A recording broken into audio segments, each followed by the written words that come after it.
So, hello everybody. This is Geneva and Orlando calling you today on this afternoon, this early afternoon here in Geneva. And I am welcoming Brian Horvath. Hey Brian, how are Hey, you? everybody. Oh, I'm great. Daniel, thanks for having me. It's a pleasure to be here with you again, my friend. Thanks. It's always such a pleasure. And you know, it was my birthday recently, and I thought I would love to have an interview. And the person I wished for was you. And so you said, "Hey, let's do it." I didn't ask you because Uh, of the birthday, but hey, it's just something that I already thought when we had our first interview in what was it, July, about LinkedIn, and I thought, wow, there is much more to go about with you. And today we're talking about purpose and how to find it, the purpose, how to, yeah, live it and how to love it. So, and here are all the questions. It's actually, I don't have to do anything today as an interviewer. I can just ask you these questions. It's so easy, right? I felt so. Thank you for doing it. I mean, you set me up to knock them down. So Hey, thanks. Brian, that's, I think, why am I thinking this subject is so interesting and so, well, relevant for what we are doing? First, we are going live. And, you know, people see everything what we are doing when we are live. And I had this live 2 weeks, 4 weeks ago, 3 weeks ago, let's say 3 weeks ago, about what does it take to do a really smashing live video, live stream. And so the magic ingredient is indeed purpose, because if you're not shining for what you are doing, if you're not on fire, if you don't have a mission, whatever, how you can call it, like your magic goal, your purpose is just one word for it. Yeah, so people will not be in. So people will not buy from you. People will not connect with you, I would say. And so this is why I think it's so interesting that you connect with, or that you combine this topic as well. And Yeah, I think it's one of those things. You're right. It's the juice, it's the gas in the tank, it's the battery in the car, or whatever wherever you put in your car nowadays. But it's what gets you going. It's what keeps you going. And it doesn't mean it's easy, but it's definitely better to have it than not, right? yeah, and you know what?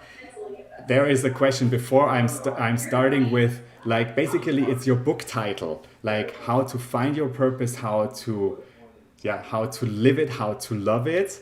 You just, well, released a book, an ebook about this, and it's an audio book as well. But like, I am challenging you now with what probably 99% of people are, that are seeing this right now, are thinking, okay, purpose, what does it really have to do with my life? Get real, folks. The bills have to be paid, so it's not always easy in life. You have to work hard, so it's the, you know what, you cannot always choose. Life is not, you cannot wish for everything. So what's this purpose about? So what does it really give me to pay my bills? What would you say to them? Yeah, I think really it's you at least got to know it. I mean, to go on in life just kind of kicking the tires, kicking the can down the street, or trying to figure it out without really figuring it out, meaning giving it a shot, then there's really no point in living. I mean, again, like you said, the purpose that we have is not like unwrappable like on the first day. Like we don't just get it and say, "This is your purpose. Go on and have a great time." No, it comes in waves. It comes over time. And it's kind of like if you talk about careers, right? So for a lot of folks, people are chasing a career, or a lot of folks want this big corner office overlooking some great vista or whatnot. In this case is, and also our finances, people want the right amount of money in their bank account. Well, what is the right amount of money? Well, who's to say? I mean, it's not an absolute answer. It's relative to each individual and whatnot. But so if we keep chasing those things and we keep thinking about those are the things that identify us as being on purpose or fulfill our purpose, then we're going to be hitting our head off the wall, like this wall behind me. You're going to be getting bloodied and bruised and pretty frustrated with life. And, I think that's a big cause for a lot of mental health challenges today where folks are kind of like, what am I here for? But instead of finances and careers like I used to chase as being, I thought, a purpose in life, they are actually tools to help us accomplish our life purpose, right? And so what is life purpose? Well, life purpose is, I think the answer is, why am I here? I'm here because my purpose is to blank. And the problem is for a lot of folks, as it was for me many years, the blank stays, well, blank. And we want to help fill those blanks in, fill those gaps in. But things can change. It's not always like, again, one size fits all. It's not absolute, all or nothing. It's over time. And I think we're going to talk about that today too. So Yeah, of course, we are just in it. So, what would you say? Like, what are your favorite tools that you use, maybe, and also along your journey finding your purpose? And actually, did you find your purpose? Do you think there's this one purpose, or are you still on the search, or how would you define it with yeah, I your think I situation? really, it's a great question. I finally have, after many bumps and bruises, and never underestimate experiences. Is one of the parts of the equation to knowing, living, and loving your purpose, or finding, living, and loving your purpose is experiences, which means you actually have to get out of bed in the morning and take a step and have an experience, right?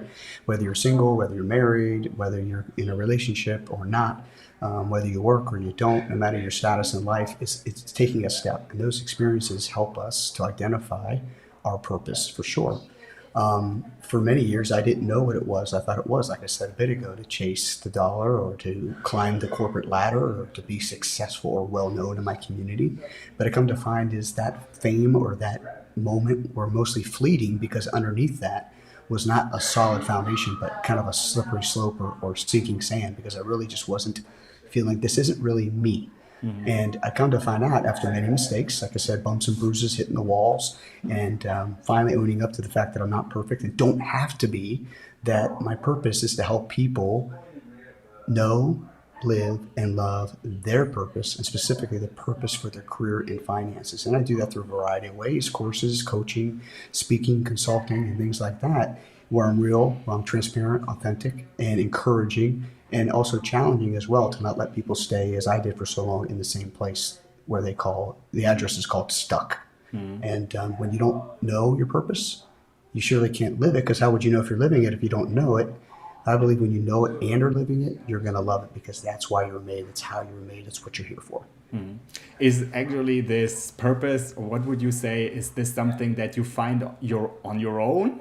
Was this something that people told you, okay, hey, Brian, you should do this, you should help people to live a more meaningful life with their finances?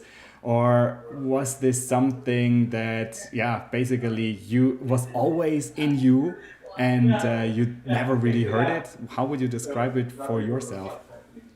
Yeah, that's a great point. So if I could come up with like some kind of formula or equation, I would say it's a blend of, experiences. It's a blend of what you feel in your conscience or subconscious. Or I think ultimately I'm a person of faith. I'm a Christ follower, and I believe it's what comes from God, what He has purposed you or made us to do. And I think one of the scriptures I love, it's kind of my life scripture, or message, or maybe someone might call it a mantra, or words to live by, is that I'm God's masterpiece. That we all are God's masterpiece, created for good works that Christ prepared in advance for us, that we would walk in them. And so right there, knowing that I'm unique, because if I'm a masterpiece, I'm not a one and done. I'm a one of a kind. And that's helpful, especially, after mistakes that I've made and failures I've had and things like that. So it's what I call truth, and I base my truth on God's word. And I know, that's my belief system. And then also experiences I had where I felt really good about what just happened there, or I didn't feel so good, or you know what, these are the kind of people that lift me up. I need to be around them more. So now I have people speaking into me that are celebrating the experiences that I also validate in my heart, and what I believe what God says that are good things to do. And then you want to surround yourself around more of those kinds of people. For so many years of my life, I surrounded myself around people that didn't lift me up, that didn't build me up, that didn't have the background of, the right background to even be a positive or successful themselves. And I was hanging out with those folks, and they were pulling me down. And honestly, Daniel, I was pulling them down too, because I was kind of just wherever the wind blows, right? But really, that was so, as I learned later in life, the antithesis of my personality. And so that leads me to my next thing. what do assessments say, or maybe studies or fields of, study about personalities, or, Enneagrams, disc personalities, Myers-Briggs, Berkman, all those kinds of studies that have done a lot of research that help you understand a little bit more about yourself, but not just about yourself, but how you relate to others. And that's why I love DISC. So I'm actually in the process of becoming a Okay. certified DISC trainer That's and the stuff like that process too. So disc, right? yeah, those help. DISC. What is it about, this disc process? I love DISC. It's D stands for dominant, I is interactive, S is like steady or stable, and C is more like cautious. And we're a blend of all those kinds of things. Naturally, we're those things in a natural environment, but then there's times where we change or we modify or we adapt in other environments, like a work environment, a church environment, an interview environment, a leadership environment, a work environment, whatever the case may be. And it's really neat to do some digging into that. To most of the time, it's going to validate you, affirm you, and encourage you to go boldly in the direction of your purpose. So you have experiences, things where you've won or lost. You have people, the people that lift you up, the people that don't, and you have assessments and things like that from years and years of folks that have been studying these kinds of things. And then you also have, depending on where you get your truth from, if you're like me, then you get it on God's word and what he says about you, that you're not going to be perfect, you're going to make mistakes, but you can walk in grace and peace knowing that you're getting up every day and living a life that is of purpose. So those are some of the ways in the formula to help you know your purpose. So we go into this next stage, how to live your purpose. And Yeah. you were already saying, okay, these are instruments now before how to find the purpose, and there are many ways. Of course, there are also outside, inputs basically that might bring you, and also your experience along the way. Yeah, if you have like that, then if you want to live your purpose, I guess a lot of people would say or think even, yes, of course, I would like to be a singer. I would like to, drive, I don't know, racing cars all day long. This would be my purpose, but I can't. So what would you tell them? Is there a way? Is there a middle way? So do you have to sort of leave everything in your job and sort of go for like, whatever, like your dream? Or what would you say? Because you obviously also give a lot of consulting to people that are looking to enhance their profile on LinkedIn as well. But what's the right approach in this regard? Yeah, and I think the right approach is just getting started first and foremost. There are so many ways that we can instantly say no. And before we know it, that's where we live our life. It's always in a no state of mind as opposed to giving things a shot, giving things a try. You mentioned about being a singer. I'll tie onto that and say, I'm 5 foot short. I'm not going to be a basketball player. It's just not my speed, and it's not what I'm good at. Now I can get in people's way and being good in defense, but I'm not going to be all around a great player that's going to make the team, kind of thing. That was evident by my 7th grade experience trying basketball. But all in all, man, I think it's one of those things where you have to give things a try. You have to give things a shot, and if it's maybe not that top spot, let's say it's a singer per se. Maybe you could be a sound engineer. Maybe you could be, instead of on the basketball court per se, you could be a coach. Maybe you know a lot about the game strategy. You just don't necessarily going to be the one to put the ball in the hoop. There are other ways to come alongside those people that have certain skills. And that's where we talk about living out our purpose, is seeking to serve others that help elevate them to what their purpose is. And because I believe we're all knitted and connected together, you and I would not be doing this interview or this conversation if we didn't believe we can help one another and help those we both serve. So I think that's living it out, is having that mindset, that attitude of seeking to serve. And just because you can't be the top guy or gal, you can come alongside those people and still be a part of that great, great journey of helping someone get to where they're supposed to be. Yeah, yeah. And now the last part of your book title, How to Love Your Purpose, isn't this natural? Like, isn't this automatic? Or is it what do you mean with that? Yeah, I would even say, interject before we get there, there's this big rub, this big like gap. There could be a big gap. It's called the resistance. And the resistance is what, either our limiting beliefs of our mind, what others have said in our lives to us that aren't true, or just a bad attitude or just a false sense of reality can come alongside of us instantly as soon as we step up to do something good and go, and they want to put, a hand in your face and go, nope, not you, not today, not this way. This isn't for you. And the question is, maybe that's true, but a lot of times, most of the times it's not. And there's things in our way. The moment we want to step and do something excellent or do something to serve someone or help somebody, it's called the resistance. And I learned it from a book called The War of Art by Stephen Pressfield. You and I are both content creators. We help people out in this kind of space. And there's always this like noise or this voice in our ear going, nah, you can't do that. And the moment we dismiss it, it comes back with more voices. That's the thing. It doesn't just go away. It comes back even with more. But when it starts coming back with more, man, you're in the right purpose lane. You're driving the car on the right way. And in the United States, we drive it on the right-hand side. So whoever's out there listening in the UK, that's the way to do it. I'm just kidding. But and all that to say, so again, when you know your purpose, and a lot of times that comes from journaling as well. I didn't mention that earlier. I'm a big journaler. I have some tools to help people journal, just get things out of their mind, in their heart, onto paper, help them flesh it out and to share with others. Then you start living it out, walking it out with attitude of seeking to serve, and then I believe you're going to love it. Now, one quick illustration I could share about that is a shovel and a hammer. A shovel has a purpose, and a hammer has a purpose. We know a hammer is to drive nails or to pull them out, right? A shovel is to dig a hole, right? Okay. If a shovel is used to hammer a nail, can it be done? Yes. Could there be a lot of collateral damage? Absolutely. Can there be some failure? Yes. Can you hurt yourself? Sure.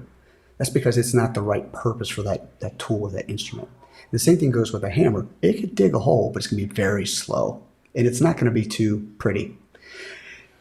But when they're used for their purposes, when the shovel digs the hole and the hammer hammers the nail, then we're loving it, because that's how we're made. That's how we're gifted. That's what we're here for. That's about loving it. There's something that people that you attract, there's success that you experience, there's money that comes your way, there's opportunities that come your way when you're loving your purpose, because it shows. You're not walking like this. You're walking head up, and you're looking at the smile, and you're looking to serve people. And it doesn't mean every day is going to be roses, right? But sometimes, and most times, begrudgingly, we learn more in the losses than we do in the victories. And that's part of the life journey and the purpose journey and loving your purpose. Yeah, it's so wisely what you have said, and what I could contribute is that it's definitely like in these times where we are, where of course it gets more specialized. Everybody has to have like peak performance and like to be super performant. It is also not, in a way, is it an advantage like to have your purpose, or is it a necessity? Can't you even like let it go? So do you have to have it, or can you also survive like this in these days? Well, that's a great question, Daniel. I think because if I would have thought I had to have it, I would never got started. Right. And that is a challenge with my personality. Like another assessment I was going to say earlier through a Strength Finders, or Clifton Strengths is what it's called today, by Gallup. And one of my strengths is futuristic. And that futuristic means I can see what I think, my preferred future. But then I have my impatience part of my personality, my dominant side of my personality that wants it today. Well, the future isn't today. The present is today. But if I'm futuristic, I'm already thinking about what's next. Well, what about today? And so that can be a challenge for folks like me that are thinking they have to have it all figured out before they even get started. And that's something is one of those limiting beliefs, the resistance, that thinks you have to have it all figured out before you even take that first step. And we want to dismiss that right now. So if that's you and you're listening, just crush that. Just put it aside. Let's just take the first step, and email Daniel that you did, because he'll be encouraged that absolutely that you did that and be celebrated. Thank you, Brian. Yeah, absolutely. And Annelie is watching us too. She loves our talk. Thanks for spending time with us, Annelie. And so what you have just said, these resistant blocks, these beliefs that are I think the ones that are a prerequisite to like to work a little bit, to dig a little bit, because sometimes there might even be this belief that, okay, I'm not a good singer, I'm not creative, I'm not a salesperson, these things, because you had these experiences that, or others that were telling you, okay, so you're definitely not good for this or that, that shape your belief system. But you know what? I think it's this little voice inside of you, or this, yeah, this little feeling, Yep. this little intuition that we just have to listen to. And maybe these times of, like, sometimes when it gets a little bit, yeah, less noisy and a little bit more time, these are good times to think about it. Because I just would say it started with me like thinking, really, I'm not a good speaker. I had to rephrase a poem on Christmas, and it was, I think, well, yeah, it was like doing that in front of the class and the parents, and sort of I just didn't get it out. So I just had this blackout, and I was thinking, oh my, I will never do this. But on the other hand, I would say it never let me sort of, well, it never let me manipulate myself, because I always wanted to do it. And so now here we are. I'm interviewing you. What a nice thing. And certainly enjoying it and loving it. But there's also this thing about the strength finder that you said, and the strength that sometimes, of course, it's not the mere capacity, the mere talent that is defining at the end your where you're landing. Where if you're, who knows if Steve Jobs was the best creative mind, but there was certainly something that brought him where he was. Maybe it was the purpose. Yeah, absolutely. That's interesting you said that. What came to my mind when you were talking about just the gifts by themselves, right? Like, so the gifts under a Christmas tree, or, at Hanukkah time that it is today, and, whatever the case may be, unopened, it's just a box, man. Mm. And the same thing goes, I think, about my mouse that's sitting in here. Mm. If I don't have batteries in this mouse, I'm not navigating the screen like I would. Mm. So the mouse is just, it's not activated. But the batteries are taking the action to make this gifts or the skill or the talent activated. And even beyond that, now there's an outcome. We get to press the right buttons and do the right thing, send the email, whatever the case may be. And that's what you have to remember, is that there, and I do too, that these things go together. And just like this, people, we need each other in this time of COVID still and all this other stuff going on. I believe the resistance is, in my beliefs, is, again, as a Christian, is that it's the enemy, it's Satan that wants to separate people, because when we're isolated, we start kind of Yeah. just weakening. But And we're maybe meant to be together, oh, sorry. and Yeah. we So need each the, other. Same thing with the battery and the mouse, and then getting it done. There's multiple things that go together to make all this work. And so we have to overcome the resistance by remembering that on the other side of knowing and living is loving, but you have to take those active steps forward yeah. And and getting help along the way. You're helping people, I'm helping people, and it's amazing how that all works together. So yeah, and just thinking about the resistance, or talking about the resistance, it's also something, if you have a purpose, like later on, you will really welcome it, and you will say thank you for this other sort of, like, okay, in the present moment, it's probably not a nice and a pleasant thing, but later on, this could be the resistance that really was the resistance that you had to overcome to get where you wanted to go.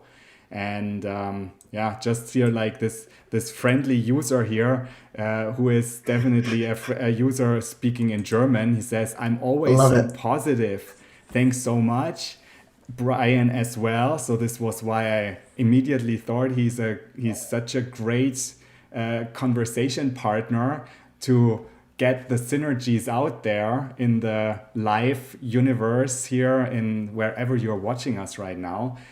Um, I think it's, of course, to then being able to overcome, and yeah, maybe your fear as well, where you can then see, well, there is this, yeah, treasure behind. Of course, that's not that easy, but that's also maybe one of our life's challenges, to then say, well, somebody always told me this or that.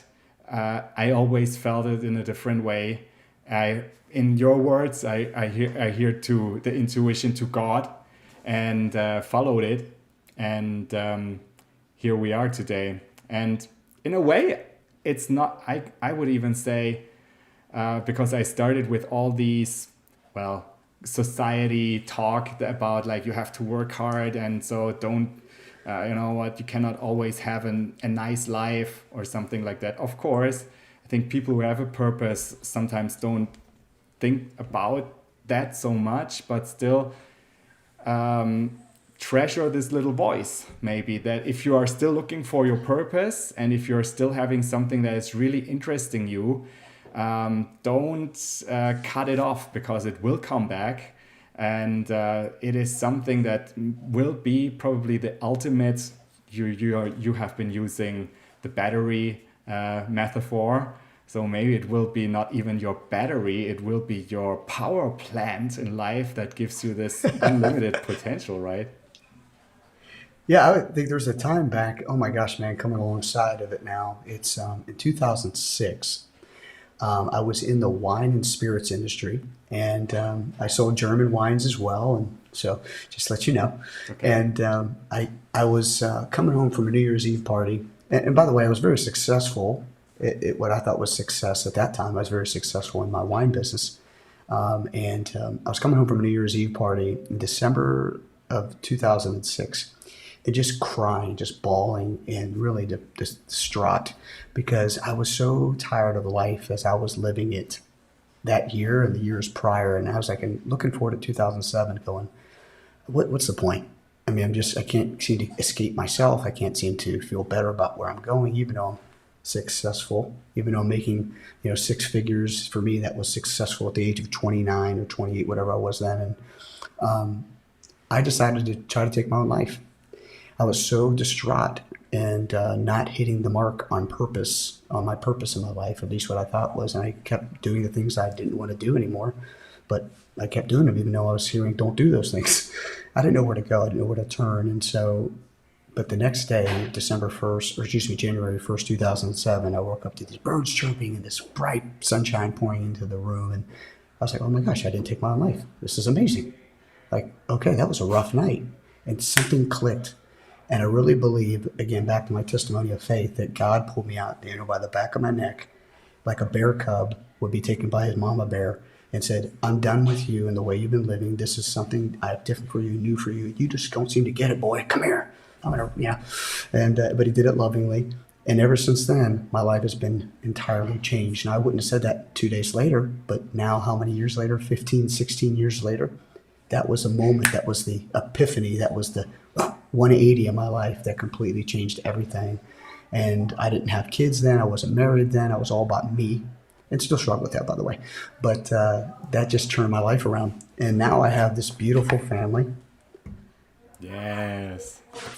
And that wouldn't have come true if I didn't follow God then and finally get put in a place out of the pit and actually start taking steps in the right direction. I find a church, I find better friends, I started being a better friend, I started being a better son and whatever, and a brother, and just kept on climbing, trying, and that years later prompted a book. So just like you, maybe tongue-tied in front of a class on a Christmas poem, we didn't let that stop us. God didn't even let that stop us. And here we are today helping people, still making mistakes, but giving a run for our money on purpose, and we're going after it and trying every day. You and I would not have met had we not tried to improve ourselves in our purpose. Am I right?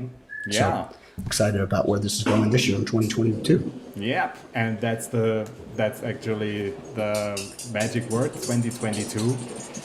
And you also said you're a futuristic person who always thinks on the next steps. Well done, because you have this thing here. It is about the ultimate LinkedIn profile, and this here comes in your expertise, being a LinkedIn coach and success coach and financial coach, helping people to, how can we say this, like to get their purpose and also present it through LinkedIn, and also be able to get the better match for their skills and talents, maybe. Absolutely. So what I say is like if you were to do this thing in a perfect world, right, and you had this purpose and this purpose came down from heaven, or you were handed this gold certificate like Willy Wonka and says, here's your golden ticket and your purpose is on it, then you would say, all right, well, great. So now I got this tool called LinkedIn, and in the marketplace, how do I take my purpose and showcase it? How do I add value? How do I seek to serve those who need most what Brian or Daniel, whoever's listening, does best? And now I can explain that on LinkedIn in such a way so that I can take advantage of all the technology that's out there, all the keywords, all the algorithms, all the network that's being built. Companies have problems, people have problems, we all do. That's that life journey. We all have problems, right? Let's be the solution. But too many folks sit on LinkedIn, which is the largest professional network in the world, 740 million plus people on this sucker. Now, not every day, but 95% of recruiters use LinkedIn almost every day, definitely weekly. Are you in the game? Are you set up for success? Are you confident? Are you clear? Are you communicating? And it's just not that hard, but yet we all get stuck on something. We all need a coach. I need a coach for other things, but I get to be a coach and a consultant for folks with LinkedIn and really help maximize the opportunity that exists there. All right. And so it's A there little passionate for, about it. yeah. Sorry? I'm a little passionate about it. Oh, absolutely. Go for it. It's for your purpose and passion that belongs together. Yeah. And if you're passionate about it, you're also willing to suffer a little bit about it. This is what I learned. But here, this course, 22nd of February 22. So you're probably not going to forget it now. This is about creating the content and the copy for LinkedIn that you're doing a smashing presentation, that also you are helping people to understand the algorithm about LinkedIn, how to really get out and have a successful posting, to expanding your network. I would also say get the relevant views, not only views, but the people who really want Yes. should see you because they are recruiters, they are potential clients, and to increase the meaningful conversations. And at the end, I love that you said like having fun. Yeah, because that's also about it. You know, what is it like? It's like doing the life that we're doing right now. So if we're not having fun, nobody's watching it. So Exactly. that's it. So this is the QR code that everybody could scan in. If you're seeing this on the desktop, just Let's scan test it that. in, or type in the URL. And we will also put this in the comments of this of the restream, or how do you say this? It's the replay. It works. Nice job on the QR Oh, code. My good. friend. I'm so happy. Yeah, and you know what, you guys, we did this in a matter of seconds. So how we do it, we are doing this with Ecamm Live. If you're interested about it, it's I'm happy to help you as well.